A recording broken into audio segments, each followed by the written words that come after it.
રાજકોટ ખાતે લુહાર હિતેચ્છુ મંડળ દ્વારા આદર્શ લગ્નનું આયોજન કરવામાં આવ્યું હતું.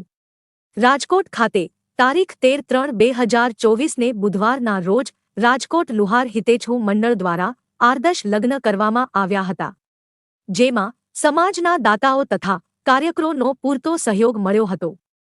આ આદર્શ લગ્નમાં 4 દીકરીઓએ પ્રભુતામાં પગલાં માંડ્યા હતા. રાજકોટ લુહાર હિતેચ્છુ મંડળના પ્રમુખ શ્રી રાજુભાઈ સિદ્ધપુરાએ જણાવ્યું કે અહીં 4 દીકરીઓના લગ્ન કરવામાં આવ્યા છે. બીજા આગામી તારીખ 28/4/2024ના રોજ 4 દીકરીઓના લગ્ન કરવામાં આવશે. આ આદર્શ લગ્નમાં સમાજના લોકો તથા સમાજના અગ્રણીઓ ઉપસ્થિત રહ્યા હતા.